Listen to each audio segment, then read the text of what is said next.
Welcome to the Reflections Cast, where we invite you to join us in an exploration of the teachings of our dad, Skip Ross. In each episode, we will listen to a talk or lecture from Skip, and then discuss what we might be able to apply to our daily lives and reflect on how they can inspire us to grow and change. We hope to continue his legacy and join our listeners in finding new insights and perspectives. Here's episode 10, Control the Environment. Well, hey everyone, I'm Steve. And I'm Melody. And welcome to the Reflections Cast. We have been going through a series on goal setting for a while now, and we have a section today. It's a tough one, I would say, but I think it's going to be a great one too, and one that is very near and dear to Skip. So I'm excited to get into it. But before we do, I just wanted to give a brief summary of where we've been. We've been going through this steps of goal setting, the steps towards conscious changing for the better. And the last couple episodes, we've been dealing with, powers of affirmation, taking massive and immediate action, get emotionally charged, formulate decisive habits, create a plan of action, truth for lies, nullification. And today we're going to be getting into, it's about controlling your environment and deciding what you allow to influence you. And I think that certainly was a huge part of Circle A for me growing up. Mm-hmm. I think for you as well, Melody, right? Yep, for sure. It's a big deal. And so I'm excited to hear what Skip has to say about it. But before we do that, I just wanted to check in with you, Melody. How is Pioneer Circle going? And is there anything people should know about what Pioneer Circle is? Yeah, absolutely. We'll give a little plug for Pioneer Circle. We are doing great. And we do want to welcome our new families. We've had several families join us in the last week or two, which is really exciting as we are on our way to our first 100 families in the Pioneer Circle.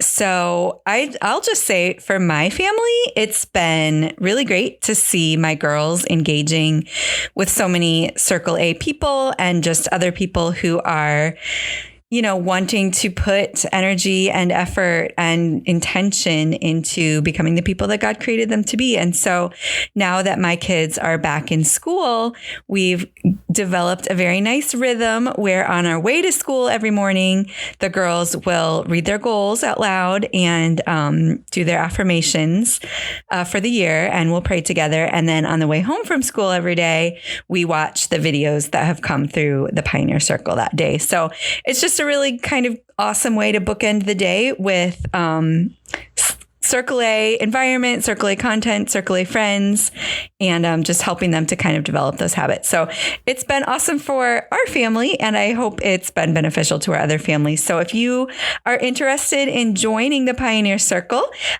we've got content coming almost every day via text, once a week via email, and then we've got our monthly coaching calls, which have been really awesome as well. So you can go to circleacamp.com/pioneers and find out all the information there. We'd love to have you. That is awesome. What a great idea for families to be able to plug in and use this content in that way. I really love that. Yeah. If you guys like this podcast, this is really just an offshoot of what Pioneer Circle is already doing tenfold. So if you like this stuff, check out Pioneer Circle. And if you like this podcast, please leave some feedback for us. You can leave a comment, give us a thumbs up, or even leave us a voice message if you'd like over on Spotify. We'd love to hear from you and hear about subjects that you would like more discussion on. But I think it's about that time that we transition into our time with Skip. Are you ready, Melody? Let's do it. Can't wait to hear him. All right, let's get into it. Here is Controlling the Environment. Step number 6, in consciously changing for the better, is to control the environment. Someone, our friend, someone anonymous, said most people's lives are a direct reflection of the expectation of their peer group. When we really care about how people feel about us, we make them our peers and we give them power to influence the way we think.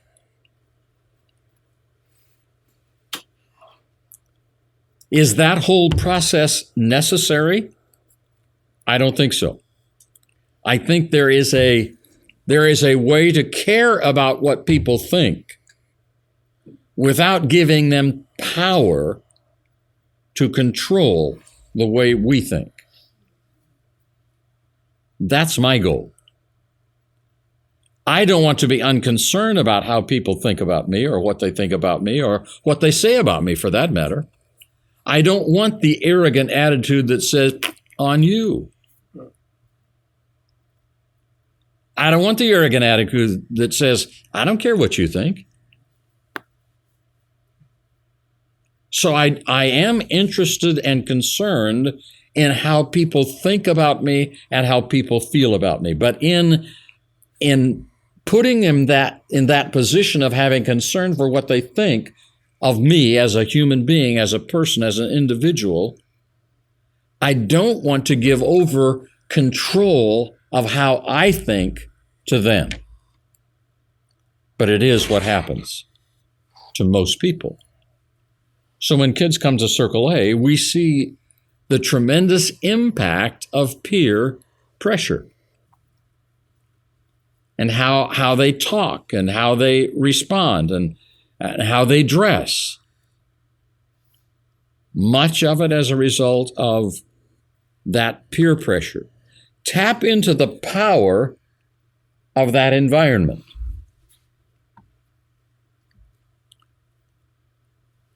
Now, by that, I mean two things. Number one, I mean make the disconnect between caring what they think and equating that with what you have to think. And secondly, take control of the environment that you will pay attention to and that you do care about by carefully choosing the peer group within which you move. I came out of a church one Sunday morning, and a church is a place where you would tend to think you would find encouraging, positive talk going on, particularly right after the morning message. So I came out and I saw a gentleman that I knew, and he was involved in conversation with two or three other gentlemen, and he saw me and he motioned me to come over. So I walked over into the midst of this group of 4 or 5 guys. So I was introduced, and then they continued their conversation that they had when I walked up. I stood there for maybe all of 60 seconds before I looked at the guy I knew best, the friend who had motioned me over, and I looked at him with the look that he understood, because he is a close friend and he does understand how I feel. And the look that said, I'm not staying in this environment any longer. I'll see you later. And I smiled to the rest of them, and I turned and I walked away. I can control the environment in which I live, and so can you. Is that a comfortable thing to do? It is for me now. I mean, I think I made reference to another conversation I got involved in not too long ago, and it was really, really negative. And so I listened, because everybody there were close friends of mine. Everybody there was listening to this conversation. Nobody was responding. And so I think maybe I listened for 2 minutes, because these are close friends. And then I just flat stopped the conversation and changed the subject in a way that I thought would be obvious what I was doing.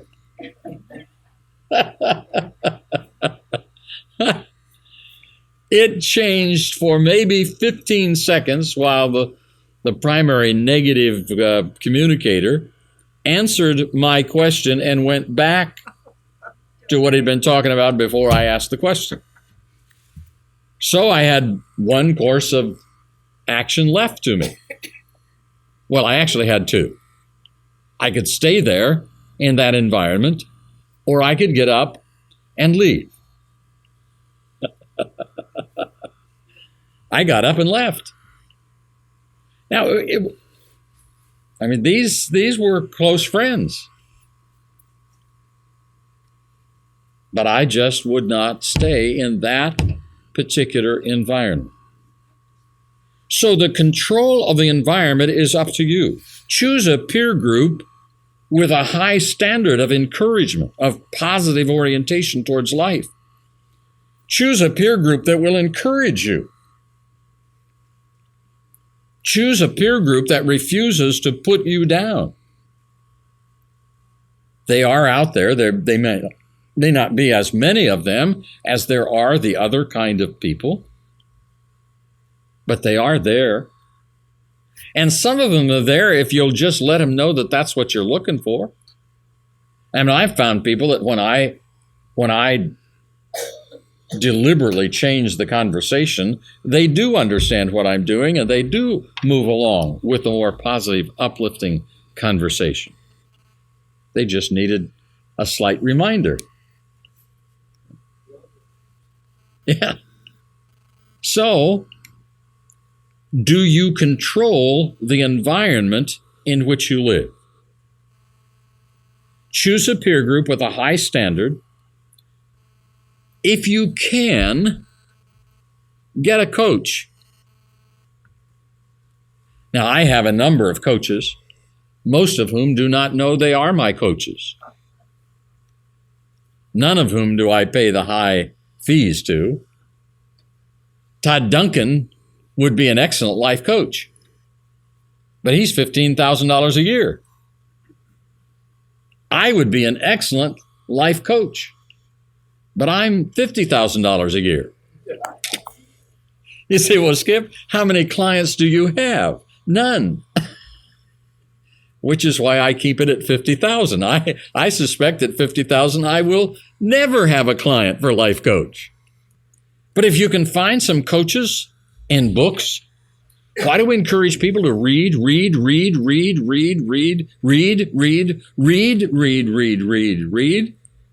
Because you can find some good coaches in the books you read. Now, you got to be a little careful.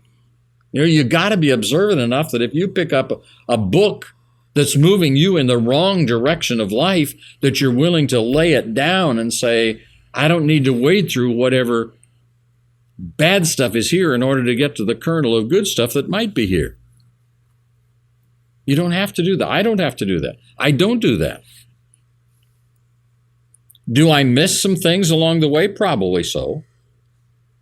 But it's okay because I'll find it someplace else. If it's good, positive, encouraging teaching, it is there in something I will read or hear or think about. Immerse yourself in an atmosphere that reinforces you for your wins and challenges you to reach greater heights and to express more and more of your potential. So my assignment as a result of this is to do the little action and big action you wrote down. You did write them down, didn't you? All right. Well, that was a very classic teaching from Skip. I think those of us who have studied his work have certainly heard some of that teaching before, but what a great little synopsis of this idea of controlling our environment as we are going along the path of accomplishing our goals. I think he said in this episode, he said, most people's lives are a direct reflection of the expectations of their peer group. And I think that's really interesting. It's a really interesting way to put it. I think a lot of us have heard the idea that we end up sort of being the sum total of the 5 people that we spend the most time with. And that's, you know, scientists and behavioralists have studied that for a long time. And it's quite accurate. It's really quite interesting. Even, you know, the way that we look and our weight and things of that nature, let alone our personalities, tend to normalize to the people that we are closest with. But this idea of the expectations of the people that we are around, our lives actually reflecting those expectations, that's really interesting. I feel like there's so much more to unpack than we got to do in this short 10-minute segment, but really cool.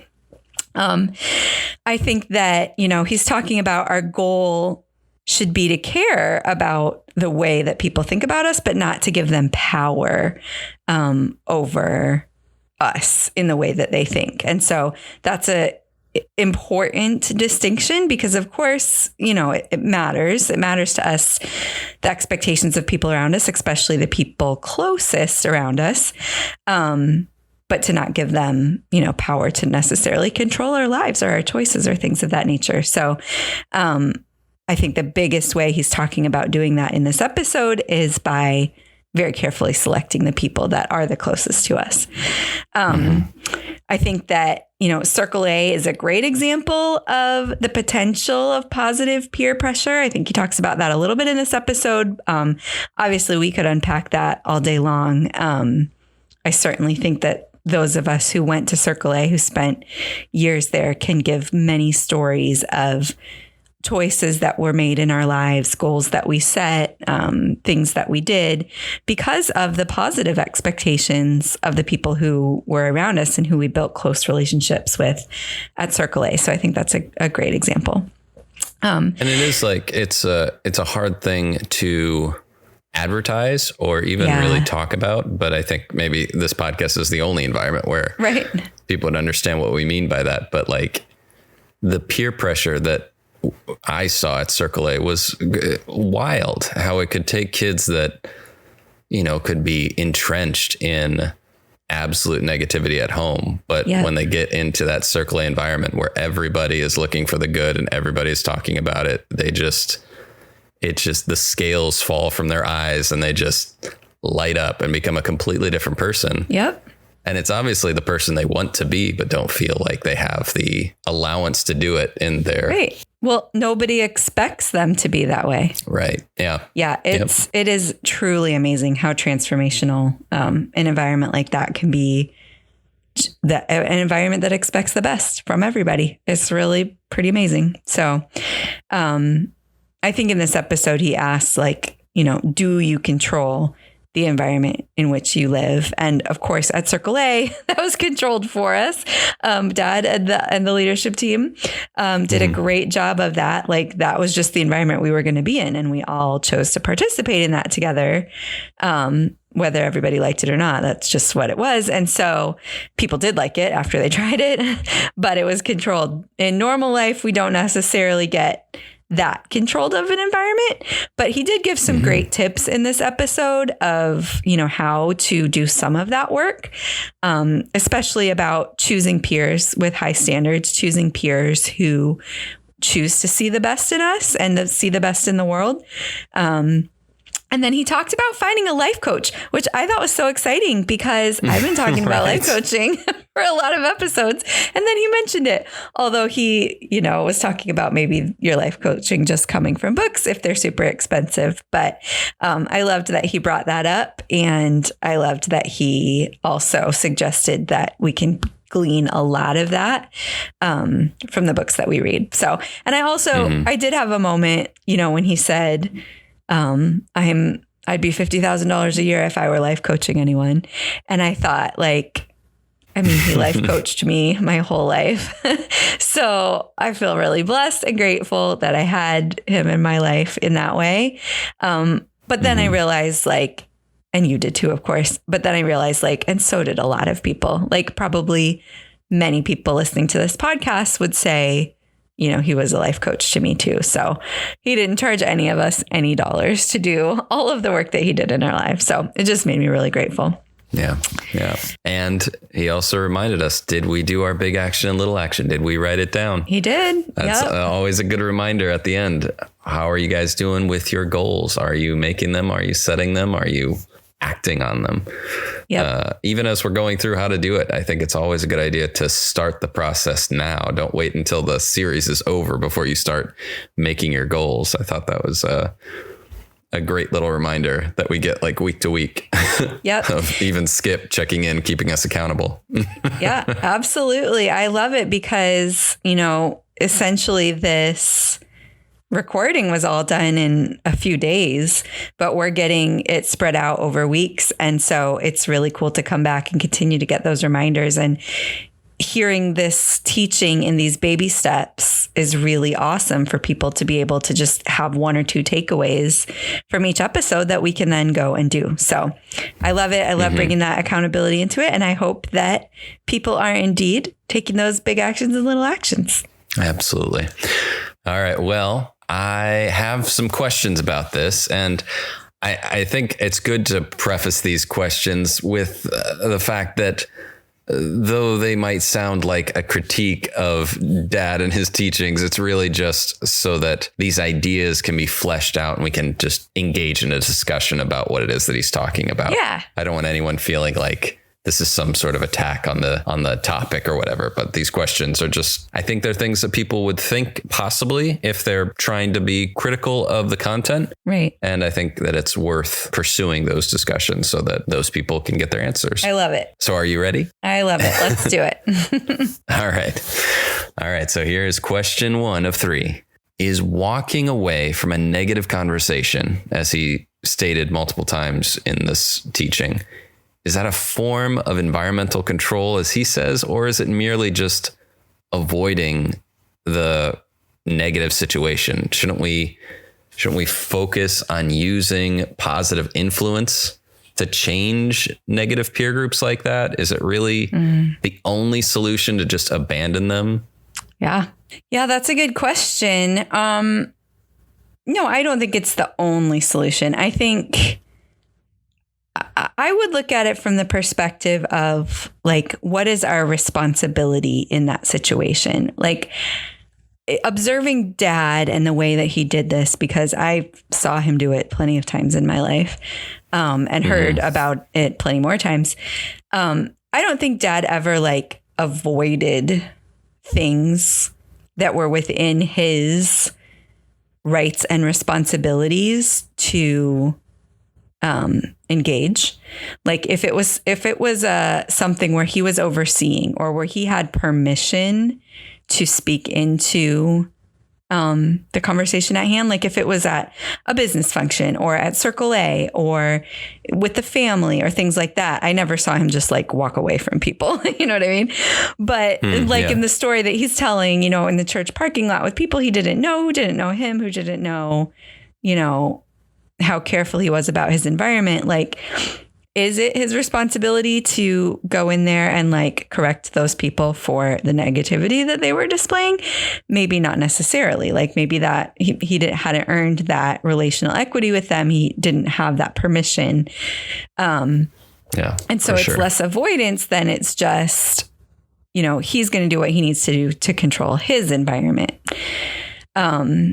So I think that can be really good. I do think, of course, there are ways to use positive influence in changing those negative conversations. And he gives an example in this recording of, you know, a time where he did attempt to do that. And, you know, the person talked for 30 seconds and then they were back into their old space. And so what I saw work for Dad in spaces where people did know him and did know, like, there are certain types of conversations that Dad just wasn't going to participate in. And if he attempted to shift them and the shift did not work, then I did see him either withdraw or walk away. And what I observed from the people who knew him was, it was sort of convicting in a way. They were like, oh, Skip isn't going to be around for this conversation, which means I probably need to check myself. And so it was a way to exert the positive influence without like getting in there and being bossy and telling people they need to think a different way. It was just sort of a quiet, choice to not participate. And by making that choice, he did lead other people in a positive direction. I saw it time and time again. I was one of those people, sometimes. So I think that, that was a technique that worked for him. And I think it can work for us. But I think that, if we're thinking about the best way to love people in a situation, I think there are times where people do have to be on their own journeys, and it isn't our job to, change the trajectory of what they're going through. But it is our responsibility to cultivate our own environment. And if we are in a space where we know, I've probably taken in enough negativity on this particular day and I need to remove myself from this space, I don't think that's wrong. I think that's healthy. And I've certainly done it a time or two or more in my life, and probably will do more of it as I continue to mature, because there's only so much, people can take. So I don't know. I think maybe that answers the question to some degree, but I agree. I think that it's a tightrope walk in my mind between not being some sort of, bossy friend telling them how they should be and abandoning them or turning your back on them just because you don't want that period of negativity in their life to affect you. Yeah, I think you're right. It is about that balance of how do you show love in that situation and what is your responsibility. I think that's a great way to summarize it. And I think, I'm thinking of people in my life where, I don't walk away. I stay in there and I speak the light when they're seeing the darkness. And I think if people are willing to hear that, like to engage that, like if they're sitting there in their pain, but they're willing to hear hope, then like, I'm going to stay there and I'm going to keep speaking hope because I know that it matters.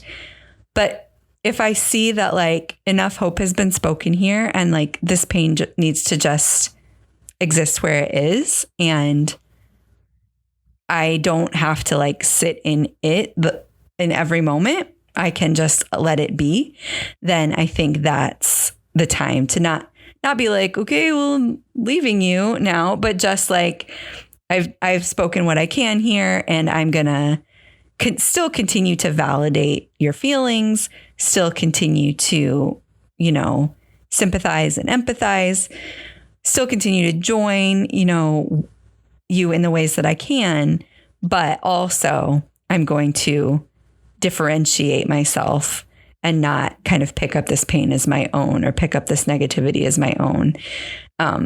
So those are the times to just create that space where you need to. Yeah. Do you think that having that sensitivity of your environment and like how you are influenced by peers around you, does that impact the opportunity of friendships that you can have, especially if, you've got a group of friends and maybe there's some that are overly negative and some that are not. But if you're going to hang out with this group of friends, you need to all hang out together. And if you turn away or you're not interested in having a friendship with those that do veer towards the negative and the destructive verbiage that you're trying to avoid in that controlling of your atmosphere or controlling of your environment, you lose out on a ton of friendships that you could have had. Like, is it better to have that protection of yourself over the loss of larger friend circles? Yeah, I mean, I think I know what you're asking. I don't know if I'm actually the best person to ask about this. Like, I've learned a lot from Dad about this, but I haven't mastered it. Like, I think that I do have large friend circles. Like, just speaking personally, I do have large friend circles. I do have a variety of positivity and negativity that kind of ebb and flow amidst my friend circles.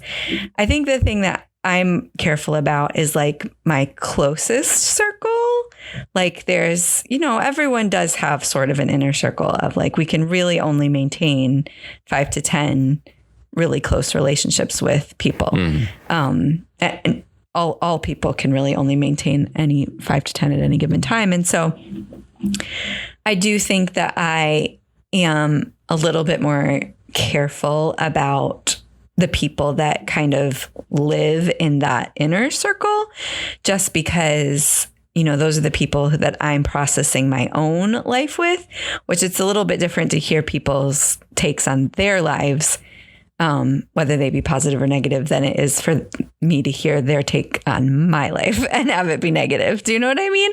So I would say, like, for me, and I don't know that this is what Dad would say. It's probably not, because he was a little bit more careful, cautious, judicious about this. But for me, I don't think someone's level of optimism is a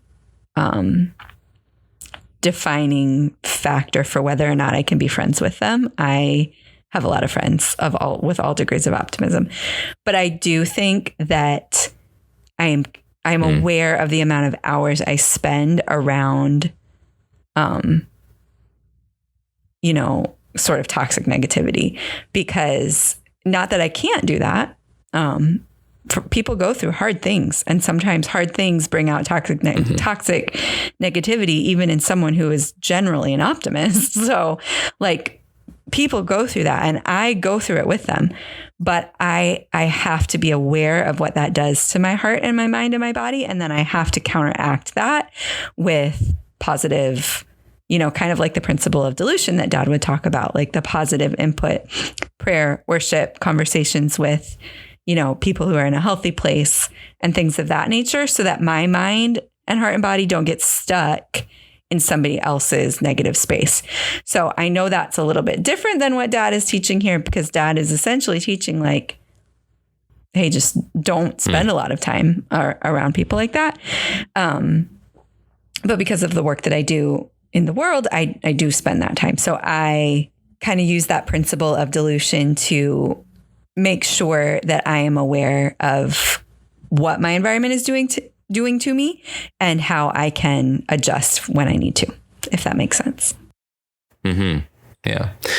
Well, thank you. I think that I continued that questioning into the first part of my question for question number 2, but it's because I think that it's subject matter that, especially for like teenagers, it's like lifeblood of absolutely. their existence for a good chunk of their time in high school. And so I think it's worth fleshing it out a little bit. But the other half of question 2 is considering the prevalence. It's kind of almost the opposite of question 1, but considering the prevalence and the destructive nature that echo chambers can have, especially on society today, is seeking only those that are like-minded and only those that focus on positive, really a healthy and productive peer group to engage with? Yeah, I mean, I think that's a super important question and a super important distinction to make, because I would strongly say that seeking out other perspectives that diversify our understanding of life and all the topics that we think we know things about is essential to growth and wisdom and compassion and empathy. So, I mean, to me, it's very important to seek out divergent perspectives and experiences than our own. But I do think those types of conversations and spaces, wherever they may be, whether we're curating it, on social media, or we're curating it in the books and podcasts and things that we listen to and consume, or we're curating it by spending time outside of our usual circles. It's super important to curate. However, that doesn't necessarily mean that those people enter the inner circle of our lives. Now, sometimes they do, and that can be awesome. Like you said, I think that Dad had people in his life who didn't see eye to eye with him on everything, and didn't only focus on the positive. And I do think those are different things as well. There are, perspectives on life and all of that sort of thing that can be separate from a general sense of optimism about the world. And I think what Dad's really talking about here is surrounding yourself with people who are going to cultivate that general sense of optimism, who are going to speak light, even if the light that they're pointing to, it doesn't exactly look like the light you're pointing to. It's still a light. And I think that he's talking about people who choose to see the best in each other and people who choose to see the best in the world. And I think divergent perspectives can still see the best in each other and see the best in the world. So I do think those are different things, but I also think that bringing people into our inner circles who have different life experiences than us is super important. And it's definitely something that I have intentionally sought in my own life in recent years, because I think it's only becoming more and more important as our world continues to be fractured. So. For sure. More than ever, that's something that I too go out of my way to pursue and understand more of those that I may not. And I think that's a very important part of just being a balanced person. Yep. But at the same time, I understand Dad's point of, controlling your environment and wanting to infuse your life with things that nurture your growth. It's a balance of understanding and healthy growth for yourself as well. So moving on to question number 3 then. So he talks about life coaches a bit, and he talks about how books were a critical component for him finding a life coach. When we're engaging with a book and we're reading it and we're getting something out of it, is there a point where we might realize that maybe this book doesn't align with what we really want out of our lives? How do we decide that a book is no longer worth reading? When do we recognize when those nuggets of truth are just becoming mostly trash? I've had it happen to me. Yeah. Not a number of times, but definitely like a chartable enough times where I'm like, you know what? This book was like really high on the charts, and I understand why, certain minds like it, but I don't need this. This is not what I want in my life.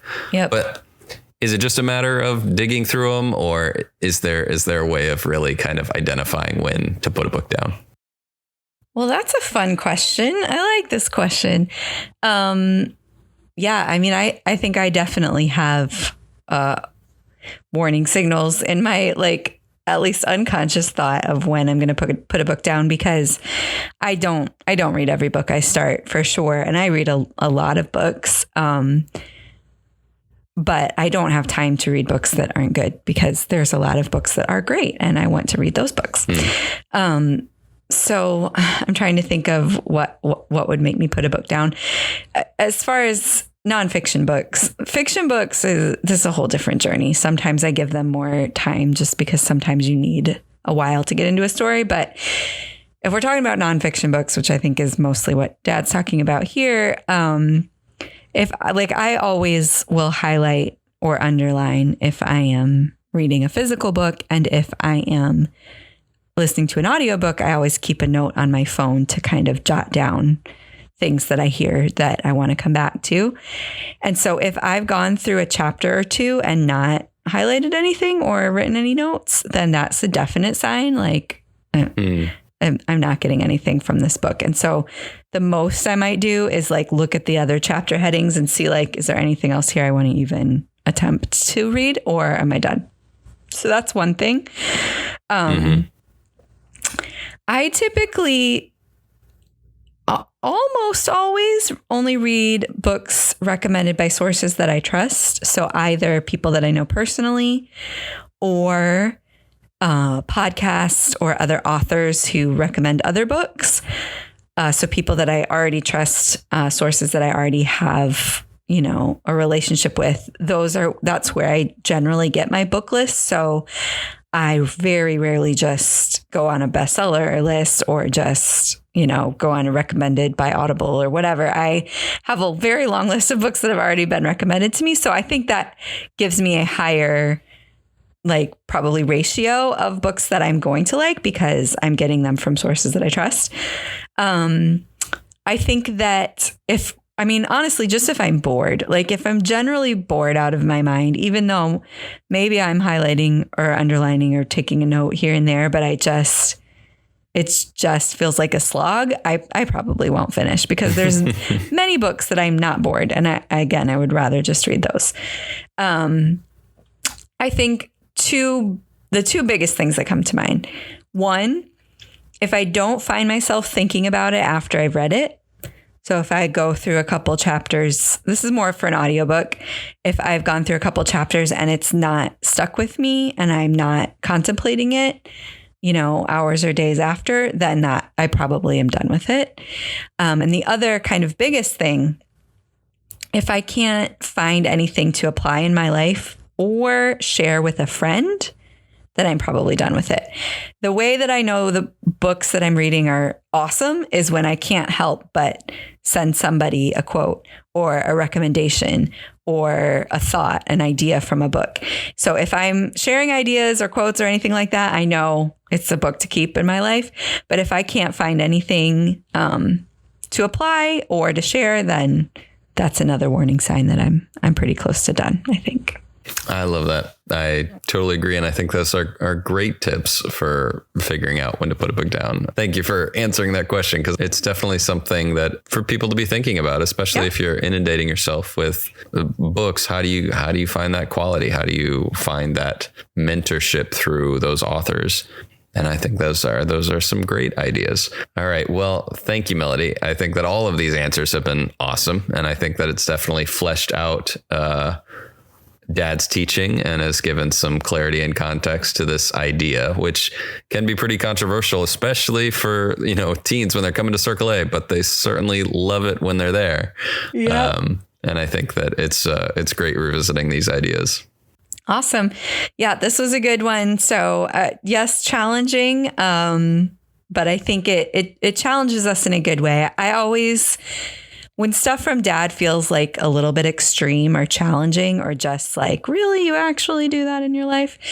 I always realize, yes, he does, because he's a man of great integrity. So yes, he actually does do these things in his life, but he also teaches them in a way that kind of pushes people, like as an actual technique for teaching and for making people think and grow and stretch. And so I think that even if we gain just a little bit of perspective and a little bit of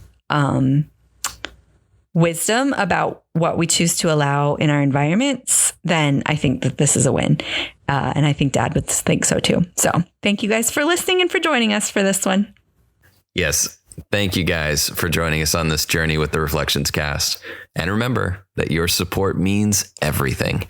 If you enjoyed this episode, please don't forget to hit that like button, write us a review, or leave us a voicemail. And please share this episode with friends, family, or anyone you think might benefit from our discussions here today. We believe in you. We're committed to help you thrive on your journey of discovering all you were created to be. And until next time, keep reflecting, keep growing, and pass it on.